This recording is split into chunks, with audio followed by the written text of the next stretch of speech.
من شرور أنفسنا ومن سيئات أعمالنا من يهده الله فلا مضل له ومن يضلله فلا هادي له ونشهد أن لا إله إلا الله وحده لا شريك له ونشهد أن سيدنا ونبينا ومولانا محمدا عبده ورسوله صلى الله تعالى عليه وعلى آله وأصحابه وبارك وسلم. أما بعد فأعوذ بالله من الشيطان الرجيم. بسم الله الرحمن الرحيم. يرفع الله الذين آمنوا والذين أوتوا العلم درجات. وقال رسول الله صلى الله عليه وسلم: كن عالما أو متعلما أو مستمعا أو محبا ولا تكن خامسا فتهلك، أو كما قال عليه الصلاة والسلام. हजरत उलामाए carrom मुहतरम हाजिरीन, আমি আশা করি আপনারা সকলেই জানেন যে আজকের এই মুবারক সমাবেশের আয়োজন আপনাদের এই প্রতিষ্ঠিত একটি মাদ্রাসার পক্ষ থেকে করা হয়েছে। আরো একটা বিষয় আপনাদের জানা থাকা দরকার, সেটা হলো বর্তমান বাংলাদেশে 25,000 কওমি মাদ্রাসা আছে।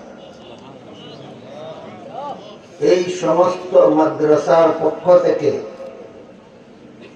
বৎসরে কমপক্ষে একটি করে এইরকম ইসলামী সম্মেলনের আয়োজন হয়। তাই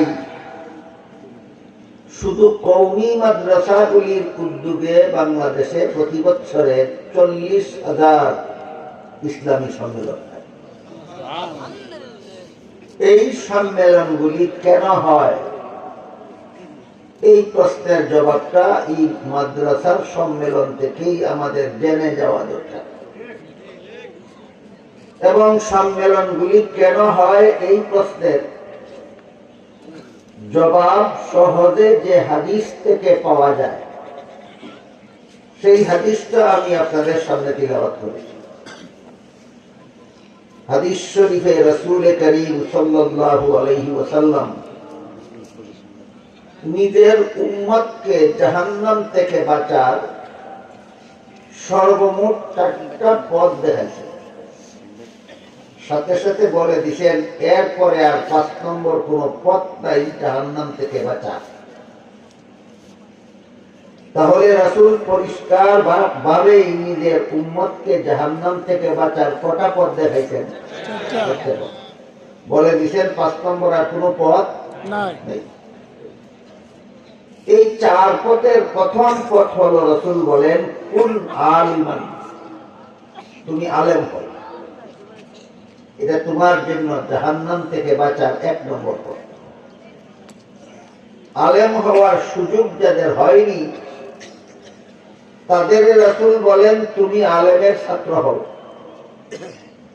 এটা তোমার জন্য জাহান্নাম থেকে বাঁচার 2 নম্বর পথ।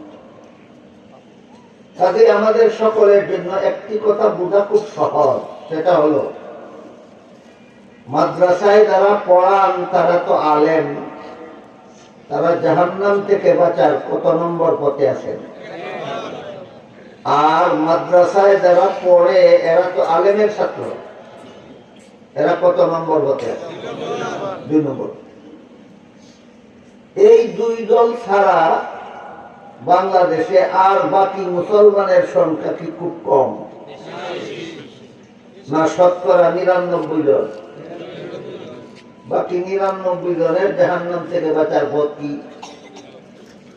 আমাদের সমাজে আমার মনে হয় 99 জন বললে কমই হয়। হাজারের মধ্যে 99 জন মানুষ এমন আছে যারা আলেমও না, আলেমের ছাত্রও না। কেউ সারা জীবন গৃহস্থী নিয়ে ব্যস্ত থাকে, কেউ সারা জীবন ব্যবসা নিয়ে ব্যস্ত থাকে, কেউ সারা জীবন চাকুরি নিয়ে ব্যস্ত থাকে, কেউ স্কুল কলেজের লেখাপড়া নিয়ে ব্যস্ত থাকে। এদের আলেম হওয়ারও সুযোগ নাই, আলেমের ছাত্র হওয়ারও সুযোগ নেই। আপনারা আমি কি মনে করেন এরা আল্লাহর বান্দা নয়? যারা আলেম না, মাদ্রাসার ছাত্র না, এরা কি নবীর উম্মত নয়? এদের কি মরণ নাই? এদের কি জাহান্নাম থেকে বাঁচার দরকার নাই? এরা বাঁচবে কিভাবে?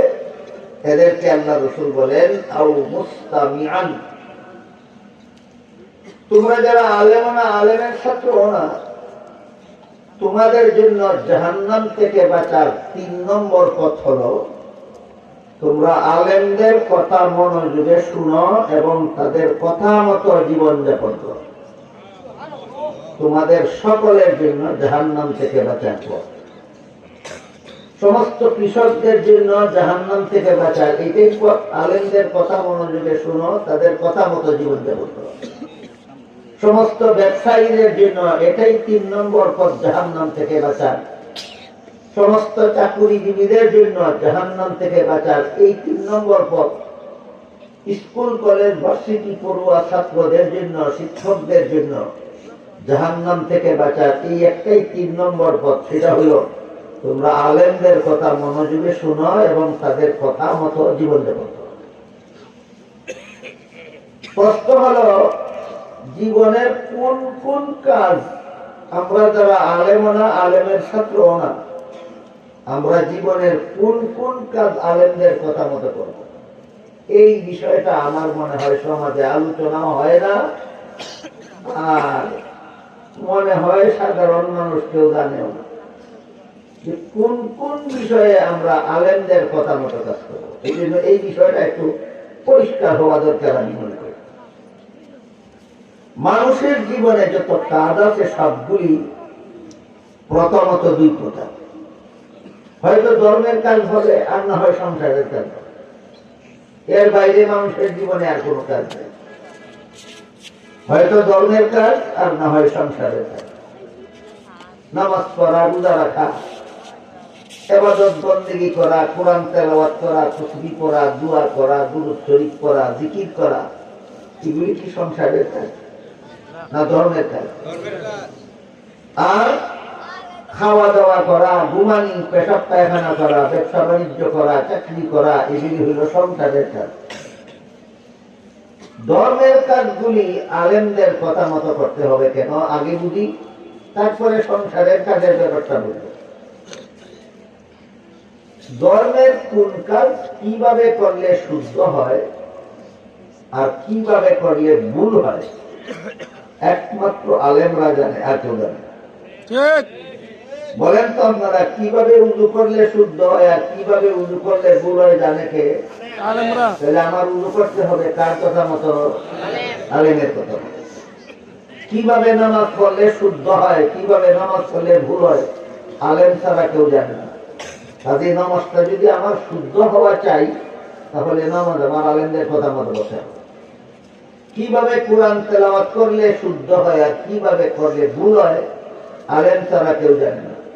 সুতরাং কোরআন তেলাওয়াত করতে হবে আমার ইচ্ছা মতো, না আলেমদের কথা মতো?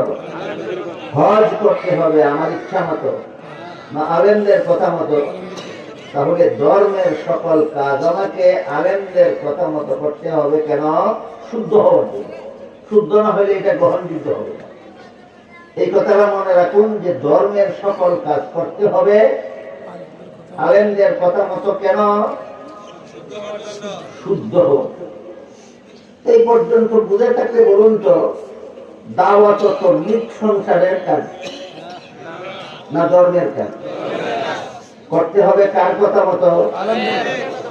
কাজী যারা বলে তবলিগ আলেমদের কথা মতো চলবে না, এরা চায়টা কি? এরা তবলিগের নামে উম্মতকে জাহান্নামে নিতে চায়। এই দলের বড় নেতা হলো সাদ। এই দলের বড় নেতা সাদ। তার কুখ্যাত অনুসারীরা হলো খুনি, গুন্ডা, সন্ত্রাসী। এই গুন্ডা বাহিনী, সন্ত্রাসী বাহিনী গত এক সপ্তাহে কি করেছে জানেন? কি করেছে জানেন? চারজনকে শহীদ করেছে। শুধু আলেমদের কথা মতো তবলিগ চলতে যাবে না, এই দাবির উপর। আলেমদের কথা মতো তবলিগ চলবে না। তবলিগ নাকি গুন্ডা বাহিনীর কথা মতো চলতে হবে, তবলিগ নাকি খুনি বাহিনীর কথা মতো চলতে হবে। কাজেই এই সন্ত্রাসী গুন্ডা বাহিনীকে বাংলাদেশে নিষিদ্ধ ঘোষণা করার জন্য আমি আপনাদের সকলের পক্ষ থেকে বর্তমান অন্তর্বর্তীকালীন সরকারের কাছে আবেদন জানাই, এখানে যদি সরকারি কোন রিপোর্টার থাকেন, আমার এই কথা 17 কোটি বাঙালি মুসলমানদের পক্ষ থেকে সরকারের কাছে পৌঁছে দিবেন যে এই গুন্ডা বাহিনী, খুনি বাহিনীকে বাংলাদেশের মুসলমান চায় না, এদেরকে বাংলাদেশে নিষিদ্ধ করা হোক। এবার আমরা বোঝার চেষ্টা করব সংসারের কাজগুলি আমরা আলেমদের মতো কেন করব, আলেমদের কথা মতো কেন করব। যেমন ধরেন খাওয়া দাওয়া করা সংসারের কাজ। আমি যদি আলেমদের কথা মতো না খাই, নিজের ইচ্ছা মতো খায় অনেকে, তাহলে শুধু ডান হাতে খাবে না, যখন ইচ্ছা ডান হাতে খাবে, যখন ইচ্ছা বাম হাতে খাবে। আমাদের বাংলাদেশে এমন ভদ্র লোকের অভাব নাই যারা বাম হাতে চা খায়, বাম হাতে বিস্কুট খায়। আপনাদের নবী যদি মিথ্যা কথা বলে না থাকেন, তাহলে বিশ্বাস করুন আপনাদের নবী বলে গেছেন যে বাম হাতে খায় তার সাথে শয়তানে খায়। আপনারা কেউ চান আপনার সাথে শয়তানে খাইতো? তাহলে খেতে হবে আমার ডান হাতে। শিখলাম কোথায়? আলেমদের কাছে। সুতরাং ডান হাতে খাওয়া আমরা আলেমদের কাছে শিখেছি। নবী বলেছেন ডান হাতে খাও, বাম হাতে খাইলে তোমার সাথে শয়তানে খাবে। সংসারের কাজটা আমার ইচ্ছা মতে করলে হবে না, আলেমদের কথা মতো করতে হবে। যারা খাওয়ার ব্যাপার, পেশাব পায়খানা ও সংসারের কাজ। কিন্তু হাদিস শরীফে আল্লাহর রাসূল বলেছেন, ইযা আতাইতুমুল গায়তা ফালা তাস্তাকবিলুল কিবলাতা ওয়ালা তাস্তাকবিলুহা। হে আমার উম্মত মুসলমানেরা, তোমরা যখন পেশাব পায়খানা করতে যাও, তখন কিবলাকে সামনে নিয়ে অথবা কিবলাকে পিছন দিয়া পেশাব পায়খানা করবা না। কিবলা ডাইনে রেখে অথবা বাইরে রেখে পেশাব পায়খানা করবে। তাহলে আমার ইচ্ছা মতো পেশাব পায়খানা করবো না, আলেমদের কথা মতো করতে হবে। গেল পেশাব পায়খানার কথা, খাওয়ার কথা। এবার আসুন ঘুমের কথা। ঘুমানি সংসারের কাজ। কিন্তু আপনি যদি এশার নামাজ না পড়েই ঘুমিয়ে থাকেন, আবার ফজরের সময় ঘুম থেকে জাগেন না, ফজরের নামাজ না পড়েই ঘুমিয়ে থাকেন, আমার কথা বুঝে থাকতে বলেন তো বাংলাদেশে এমন মুসলমান আছে কি যারা এশার নামাজ না হইলেই ঘুমায়, ফজরের নামাজ না হইলেই ঘুমায়? এই ঘুম হালাল না হারাম? যে ঘুম ফরজ নামাজ পড়তে দেয় না, এই ঘুম হালাল নয়, হারাম। সুতরাং আমাকে ঘুমাতে হবে আলেমদের কথা মতো। কেন? আমার ঘুম যেন আমাকে জাহান্নামে নিয়ে না যায়। তাহলে সংসারের কাজগুলি আলেমদের কথা মতে করতে হবে হালাল হওয়ার জন্য। সংসারের কাজগুলি আলেমদের কথা মতে করতে হবে কি জন্য? হালাল হওয়ার জন্য। ধর্মের কাজগুলি আলেমদের কথা মতে করতে হবে শুদ্ধ হওয়ার জন্য।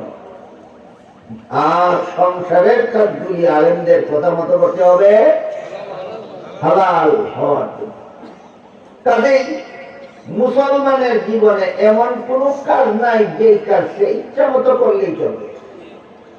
ধর্মের কাজ হয়ে থাকলে আলেমদের কথা মতো করতে হবে শুদ্ধ হওয়ার জন্য। সংসারের কাজ হয়ে থাকলে আলেমদের কথা মতো করতে হবে হালাল হওয়ার জন্য। স্কুল কলেজের লেখাপড়াও সংসারের কাজ। ইচ্ছা মতো পড়বেন, আলেমগণের কথা ছাড়া কোন সন্দেহ নেই আপনার স্কুলের পড়া আপনাকে জাহান্নামে না নিয়ে ছাড়বে না। আলেমের কথা মতো ছাড়া কলেজে পড়বেন নিজের ইচ্ছা মতো, কোন সন্দেহ নেই আপনার কলেজের পর আপনাকে জাহান্নামে না নিয়ে ছাড়বে না। তাহলে আলেমদের কথা মতো যদি আমি স্কুল কলেজে পড়ি তাহলে আমি জাহান্নাম থেকে বাঁচবো কিভাবে? স্কুলের পড়া কলেজের পড়া আবার জাহান্নাম থেকে বাঁচাবে কিভাবে? এটা জানার দরকার, অত্যন্ত জরুরি। মুফাসসিরিনে কেরাম তাফসীরের কিতাবে লিখেছেন, স্কুলের পড়া কলেজের পড়া ভার্সিটির পড়া দুই শর্তে সওয়াবের কাজ। বিনা শর্তে সওয়াবের কাজ না দুই শর্তে? শর্ত দুটো আলেমদের কাছ থেকে শিখে নেন। আলেমদের কাছ থেকে শর্ত দুটো শিক্ষা নিয়ে দুই শর্ত মতো আপনি স্কুলে পড়েন, স্কুলের পড়া আপনাকে জাহান্নামে নিবে না। দুই শর্ত মতো কলেজে পড়েন, কলেজের পড়া আপনাকে জাহান্নামে নিবে না। দুই শর্ত মতো আপনি ভার্সিটিতে পড়েন, ভার্সিটির পড়া আপনাকে জাহান্নামে নিবে না। শর্ত দুটা কি কি? এক নম্বর শর্ত হলো তুমি স্কুলে পড়ো বাধা নাই, তুমি কলেজে পড়ো বাধা নাই, তুমি ভার্সিটিতে পড়ো বাধা নাই, শুধুমাত্র তুমি যে মুসলমান এই কথাটা ভুলে যাও না। স্কুলে পড়তে গিয়ে নিজের মুসলমানি ভুলে যাও না, কলেজে পড়তে গিয়ে তুমি ভুলে যাও না যে তুমি মুসলমান, ভার্সিটিতে পড়তে গিয়ে তুমি ভুলে যাও না তোমার মুসলমানের মতো জীবনযাপন করতে হবে। এবার বলেন তো মুসলমানের মতো জীবনযাপন করতে পারবে? উযু গোসল না শিক্ষা, কলেমা কালাম না শিক্ষা, পাটনা ফাটনা শিক্ষা, নামাজ বন্দেগী না শিক্ষা, এগুলি শিখতে বেশি থেকে বেশি 6 মাস লাগে। কলেমা কালাম শিখতে আর উযু গোসল শিখতে আর পাটনা ফাট শিখতে আর নামাজ বন্দেগী শিখতে বেশি থেকে বেশি 6 মাস লাগে। আমি একটা হিসাব দিয়ে আপনারা বুঝেন, ওযুর কত ফরজ? মুখ দোয়া, হাত দোয়া, মাথা মাসে করা, পাও দোয়া, 6 মাস লাগে শিখতে। 1 মিনিট বলেন 4 মিনিট। 7 কারণে উযু ভাঙে, 6 মাস লাগে শিখতে, 7 মিনিট। নামাজের 13 ফরজ শিখতে লাগে 13 মিনিট। নামাজের ওয়াজিব 15টা শিখতে লাগে 15 মিনিট। 19 কারণে নামাজ ভেঙে যায়, শিখতে লাগে 19 মিনিট। এইভাবে নামাজের কথা, রোজার কথা, উযুর কথা, গোসলের কথা এগুলি শিখতে বেশি থেকে বেশি লাগে 6 মাস। এগুলি শিক্ষা, সহি শুদ্ধ কলেমা কালাম শিক্ষা, নামাজ শিক্ষা, উযু গোসল শিক্ষা, নামাজ বন্দেগী শিক্ষা, এগুলি পালন করতে থাকেন, স্কুলে পড়তে থাকেন, কলেজে পড়তে থাকেন, ভার্সিটিতে পড়তে থাকেন, আপনার স্কুল কলেজ ভার্সিটির পড়া আপনাকে জাহান্নামে নিবে না। ইচ্ছা মতো করার কারণে না আলেমদের কথা মতো করার কারণে? আলেমদের কথা মতো করার কারণে। 1 নম্বর শর্ত হলো স্কুল কলেজের পড়ায় সওয়াব হওয়ার 1 নম্বর শর্ত মুসলমানি বুইলা দিয়ে স্কুলে হইল না, মুসলমানি বজায় রেখে স্কুলে হলো। 1 নম্বর শর্ত। 2 নম্বর শর্ত হলো তোমার পড়ার উদ্দেশ্য ঠিক করো। উদ্দেশ্যহীন লেখাপড়ার কোনো সার্থকতা নেই। পাগল যে রাস্তায় হাঁটে আপনারা দেখছেন কোনোদিন? আমি অনেক দেখছি। পাগল যখন রাস্তায় হাঁটে আমি অনেক সময় দাঁড়ায় তামসা দেখি।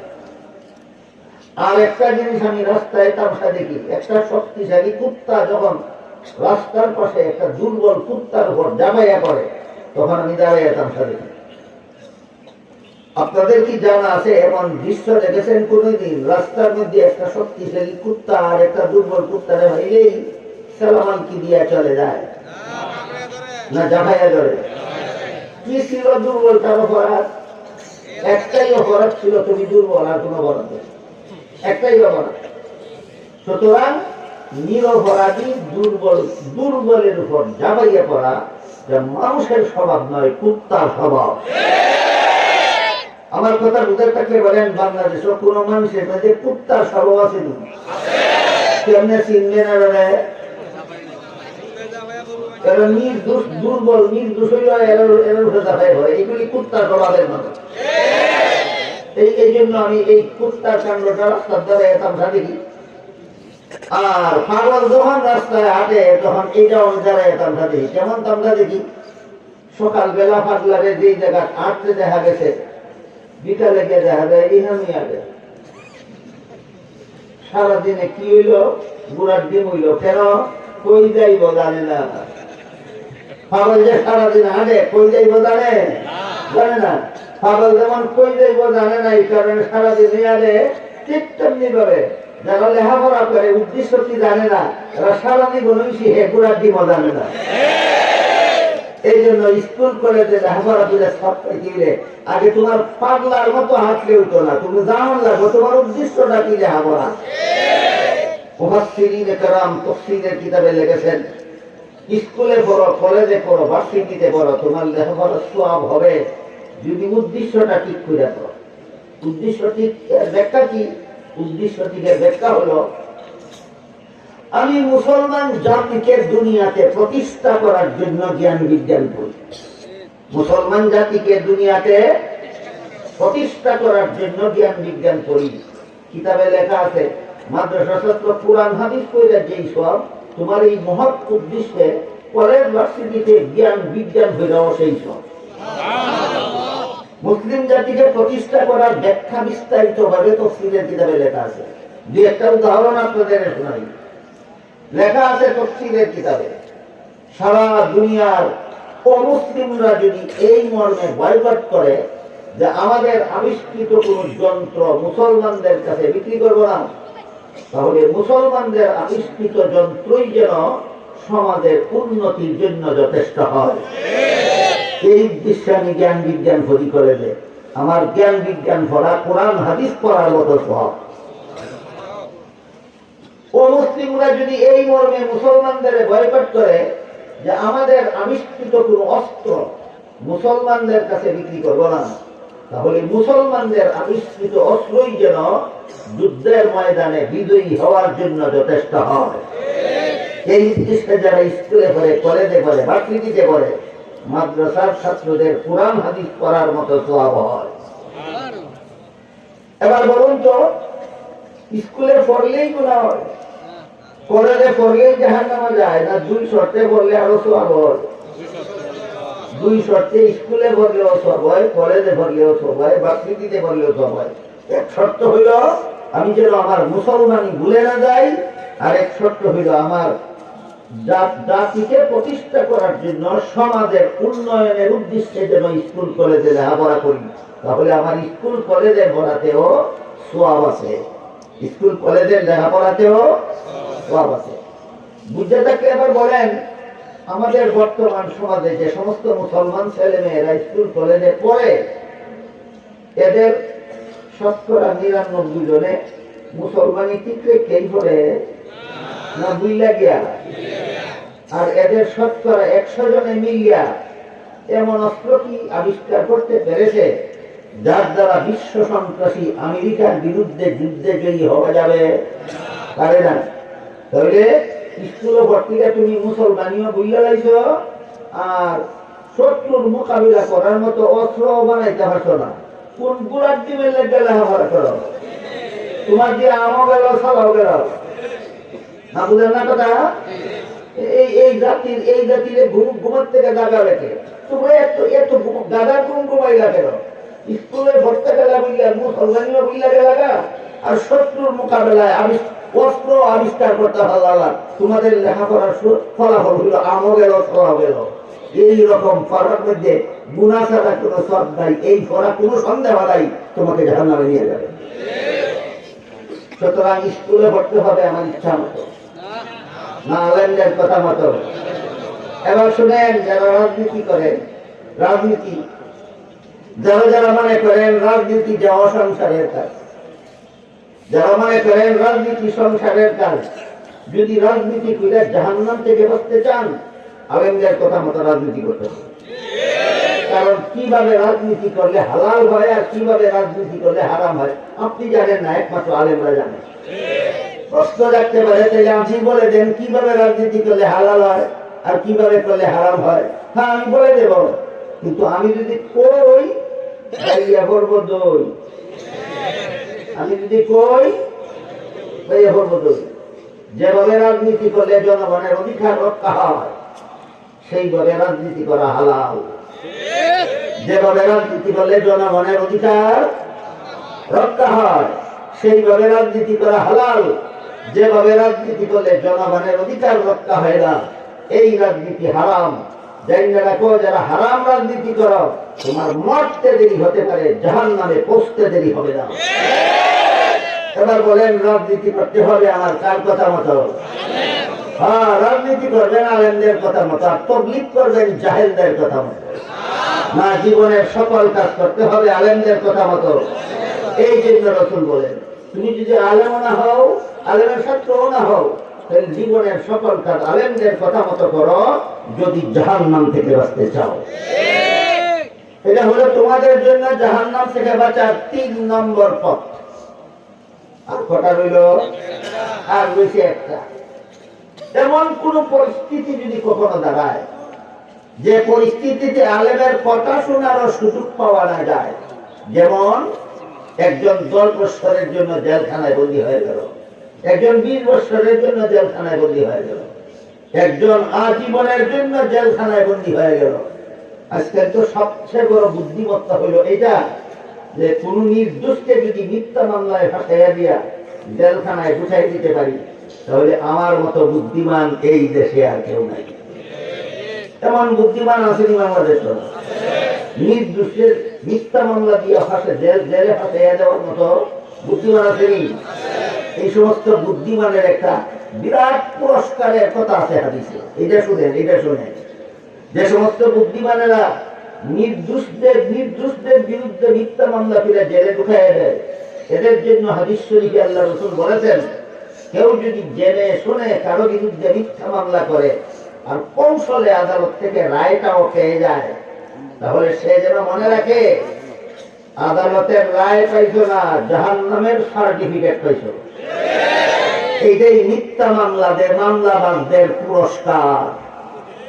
এটাই মিথ্যা মামলাবাজদের কি পুরস্কারটার নাম? জাহান্নামের সার্টিফিকেট। এই মিথ্যা মামলাবাদেরা খালি মহিলা দেখ তোর ঠিকানা যে জাহান্নাম, মহিলা খালি দেখ তোর ঠিকানা জাহান্নাম। যদি তোর রাসূল যদি মিথ্যা না বলে থাকে, তোর রাসূল বলে গেছেন মিথ্যা মামলা করে রায় নিছ, জাহান্নামের সার্টিফিকেট পাইছো, মরবে আর জাহান্নামে দেবে। যাই হোক, সত্য মামলার আসামি হইয়া হোক আর মিথ্যা মামলার আসামি হইয়া হোক, একজনের জেলখানায় বন্দী হয়ে গেল, আর ওয়াজ মাহফিলে আসতেও পারে না, আলেমের কথা শোনারও সুযোগ পায় না। এই লোক, এমন লোকের জন্য আল্লাহ রাসূল বলেন, তুমি আলেমকে অন্তর দিয়ে মহব্বত করো, এইটাই তোমার জন্য জাহান্নাম থেকে বাঁচার পথ। এমন লোকের জন্য জাহান্নাম থেকে বাঁচার পথটা কি? শুধু আলেমদেরকে মহব্বত করা। আজকাল অনেকে বুঝে না কোন যুক্তিতে আলেমকে মহব্বত করো, খালি যুক্তি বিচারে। কোন যুক্তি? ইসলামের যে কোনো বিধানের কথা বলি কয় কোন যুক্তি? এই যুক্তির গোলামি যারা করে, এদের ব্যাপারে হাকিমুল উম্মত হযরত আল্লামা আশরাফ আলী থানভী রাহমাতুল্লাহি আলাইহি একটা মহামূল্যবান উক্তি আছে। তিনি বলেন, ইসলামে এমন কোন বিধান নাই যার পক্ষে চূড়ান্ত কোন যুক্তি নাই। ইসলামের সমস্ত বিধান চূড়ান্ত যুক্তি সম্মত। ইসলামের সমস্ত বিধান চূড়ান্ত যুক্তি সম্মত, কিন্তু ইসলামের সকল বিধানের যুক্তি বোঝার যোগ্যতা সকল পণ্ডিতের মাথায় নাই। বলেন, ইসলামী বিধানের যুক্তি নাই না যুক্তি বোঝার যোগ্যতা পণ্ডিতের মাথায় নাই? রাসূল যে বললেন, তুমি যদি আলেম না হও, আলেমের ছাত্র না হও, আলেমের কথা শোনার সুযোগ না পাও, তাহলে আলেমকে মহব্বত করো, এই বিধানের যুক্তি কি? অনেকে বুঝে না, না বুঝে করে কি আলেমদের সাথে দুশমনি করে। কেন আলেমরা কোরআন হাদিসের কথা বলে? কেন আলেমরা হালাল হারামের কথা বলে? কেন আলেমরা আল্লাহ এবং আল্লাহর রাসূলের কথা বলে? এই জন্য আলেমদের প্রতি ঘৃণায় তার মুখটা হইতে যায়। এমন ঘৃণাকারী মুসলমানের তো অভাব নেই বাংলাদেশে। আলেম দেখলে, আলেমের নাম শুনলে, আলেমের খবর পেলে তার সারা শরীরে চুলকানি উঠে। এরা শুধু যুক্তি খুঁজে, কেন আলেমকে মহব্বত করবো, কোন যুক্তিতে? কাজে আপাতত আমরা এই ইসলামের এই যে একটা বিধান, তোমরা আলেমকে মহব্বত করো, আপাতত এর যুক্তিটা একটু বোঝার চেষ্টা করি। ধরেন একটা সন্তান তার মায়ের গর্ভে থাকা অবস্থায় তার বাবা মারা গেল।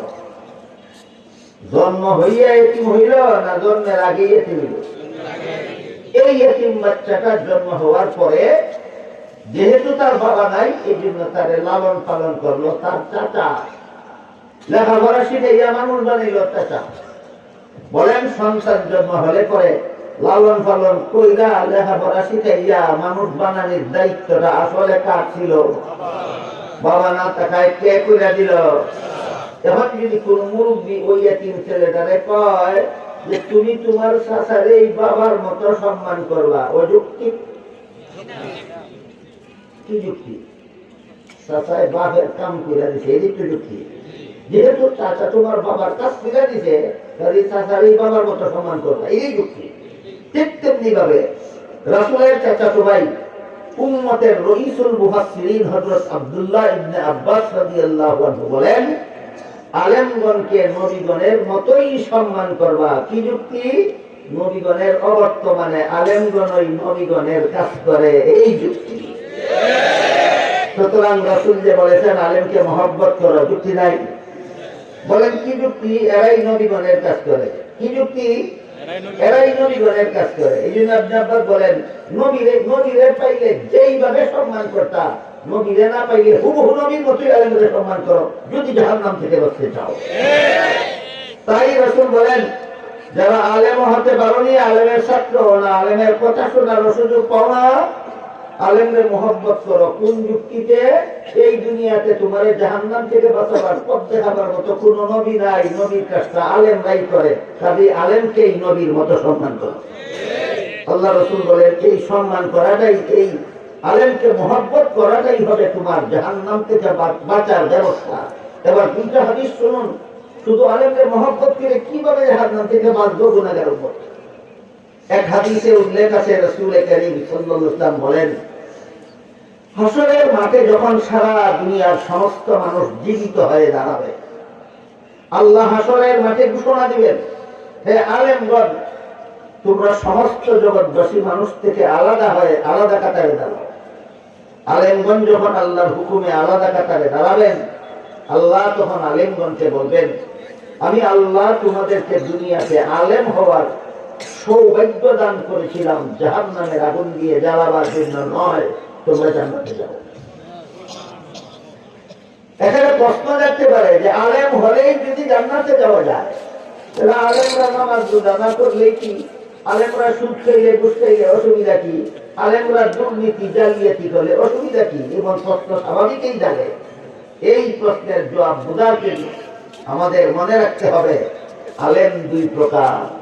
এক প্রকার সমাজের দৃষ্টিতে আলেম, আরেক প্রকার আল্লাহর দৃষ্টিতে আলেম। সমাজে আলেম কারে কয়? যিনি কোরআন হাদিসের ইলম শিখছে তারাই সমাজে আলেম করে। আল্লাহ কোরআন হাদিসের ইলম শিখলেই আলেম পায় না, কোরআন হাদিসের ইলম শিখার পরে যিনি কোরআন হাদিসের ইলম মতো নিজে জীবন যাপন করে আল্লাহ তাকে আলেম করে। এবার বলেন সমাজের দৃষ্টিতে আলেম আর আল্লাহর দৃষ্টিতে আলেম পার্থক্য আছে কি? ইলম শিখলেই সমাজে আলেম করে, ইলম মতো জীবন যাপন করলে আল্লাহ আলেম করে। কাজেই আল্লাহর দৃষ্টিতে যারা আলেম এরাও বেনামাজি থাকতে পারে, বুঝেও না। আল্লাহর দৃষ্টিতে যারা আলেম তারাও সুদখোর হতে পারে, তারাও ঘুষখোর হতে পারে, তারাও দুর্নীতিবাজ হতে পারে, বুঝেও না। এরা আল্লাহর দৃষ্টিতে আলেম না, এরা শুধু সমাজের দৃষ্টিতে আলেম। এই সাজ্জানিরার পক্ষে আঙ্গুলে গোনার মতো যে দুই একটা নামধারী আলেম আছে, এরা সমাজের দৃষ্টিতে আলেম, আল্লাহর দৃষ্টিতে আলেম নয়।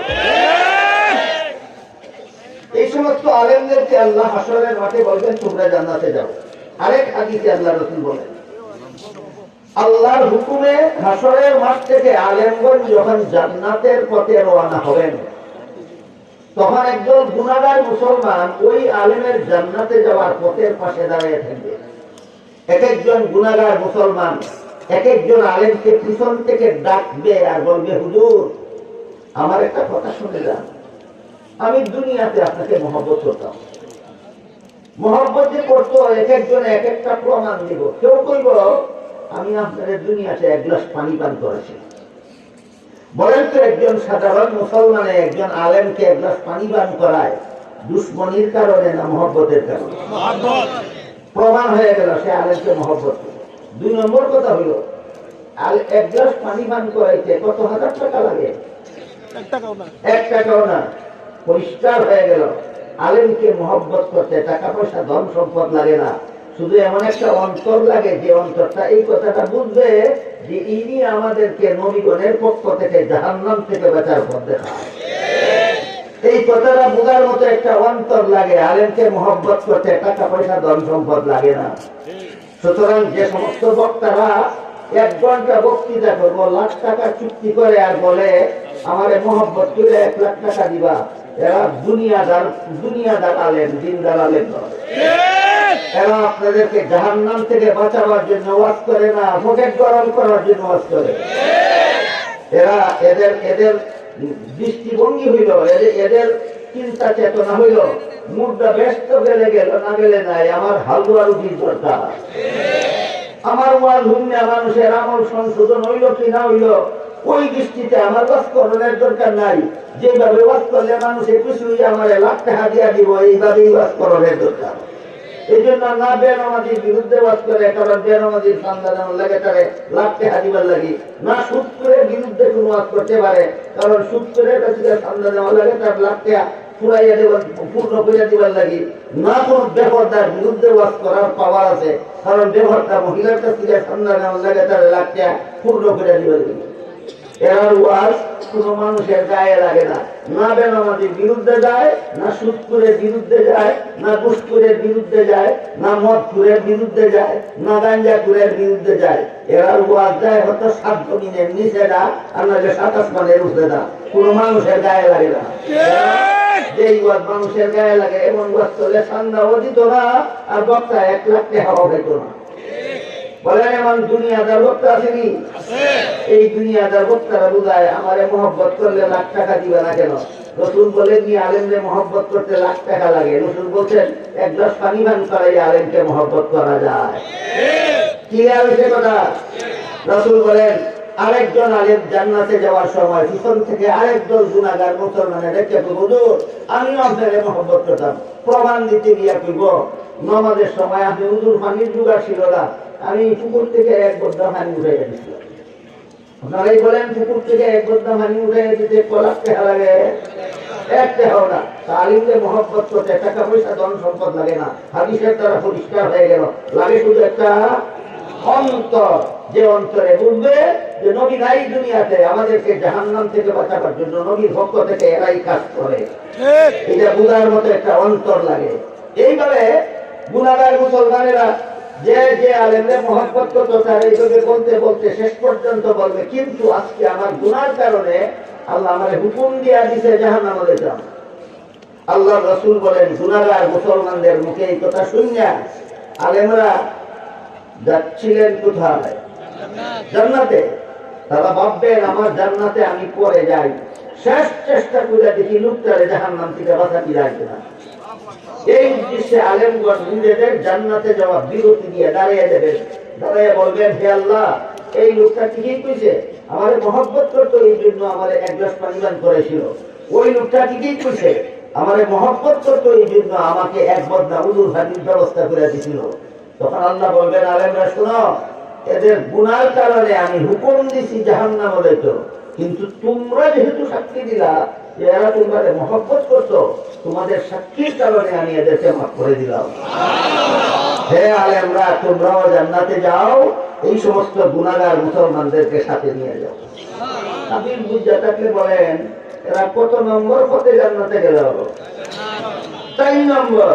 তাই রাসূল বলেন হয়তো আলেম হও, এটা তোমার জন্য জাহান্নাম থেকে বাঁচার 1 নম্বর পথ, না হয় আলেমের ছাত্র হও, এটা তোমার জন্য জাহান্নাম থেকে বাঁচার 2 নম্বর পথ, আর না হয় আলেমের কথা মতো জীবন যাপন করো, যে তোমার জন্য জাহান্নাম থেকে বাঁচার 3 নম্বর পথ। এই সুযোগ যদি না পাও আলেমকে মহব্বত করো, ওই 1 গ্লাস পানি পানকারীর মতো তুমি আর তোমার আল্লাহ আলেমদের সুপারিশে মাফ করে জান্নাতে নিয়ে আসবে।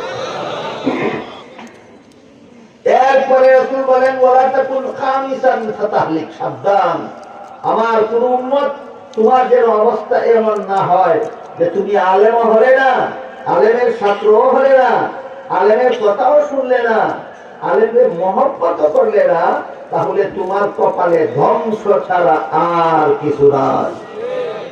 এবার বলুন এই যে জাহান্নাম থেকে বাঁচার পথগুলি রাসূল বলে গেছেন উম্মতের উদ্দেশ্যে, এই পথগুলি আলেমরা জানে কিনা? আপনারা না জানাইলে আপনারা এই পথে চলবেন কেমনে? তাই আপনাদেরকেও রসুলের বর্ণিত জাহান্নাম থেকে বাঁচার পথগুলি জানাবার জন্য বাংলাদেশের 40,000 কওমি মাদ্রাসার পক্ষ থেকে প্রতি বছরে 40,000 ইসলামী সম্মেলন হয়। শুধুমাত্র যারা আলেমও না, আলেমের ছাত্রও না, এদেরকে জাহান্নাম থেকে বাঁচার পথ দেখাবার। আল্লাহ আপনাদের আমাদের সবাইকে রসুলের বর্ণিত যে কোনো পথে জাহান্নাম থেকে বাঁচার পথে চলার তৌফিক দান করুন। সবাই বলুন আমিন। সুবহান রাব্বিকা রাব্বিল ইজ্জাতি আম্মা ইয়াসিফুন ওয়া সালামুন আলাল মুরসালিন ওয়ালহামদুলিল্লাহি রাব্বিল আলামিন।